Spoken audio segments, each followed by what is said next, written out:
નખત્રાણા તાલુકાના જીયાપર ગામે ચાલતા સાપ્તાહિક સત્સંગ કાર્યક્રમમાં જિલ્લાની માહિતી કચેરી દ્વારા લોકડાયરાનું આયોજન કરવામાં આવ્યું હતું. સ્થાનિક કલાકારો દ્વારા પ્રાચીન ભજનની રમઝટ બોલાવવામાં આવી હતી અને આદિવાસી ભાઈઓએ આરાધી વાણી રજૂ કરી હતી.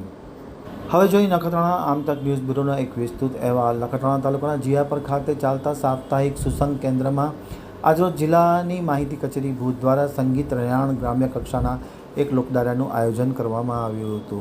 આ લોકડાયરાના કાર્યક્રમમાં ખાસ કરીને સ્થાનિક કલાકારો વાલજીભાઈ જોગી, કાનજીભાઈ જોગી, મોહનભાઈ જોગી, બાબુભાઈ જોગી, નવીન નાયક સહિતના અનેક કલાકાર મિત્રોએ ભાગ લઈ અને પ્રાચીન ભજનની રમઝટ બોલાવી હતી.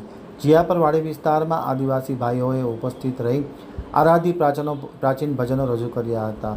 મોટી સંખ્યામાં લોકો ઉપસ્થિત રહ્યા હતા. જીયાપરના કવિ પંખી, મગનભાઈ ચોપડા, કૃષ્ણકાંત પંડ્યા, પ્રવીણભાઈ ચોપડા, રવજી પોકાર, શામજી રામજીયાણી, મગન ચૌહાણ, મહિલા મંડળના શાંતાબેન પોકાર, કમળાબેન પોકાર, નવીનભાઈ નાયક સહિતના મોટી સંખ્યામાં લોકો ખાસ હાજર રહ્યા હતા અને ડાયરાની મોજ માણી હતી. વ્યવસ્થા દેવાંગ ચોપડા અને રતનસિંહ ચોપડાએ સંભાળી હતી. સંચાલન મુખ્ય મહેમાન વાલજીભાઈ જોગી દ્વારા અને મગનભાઈ ચોપડા દ્વારા કરવામાં આવ્યું હતું.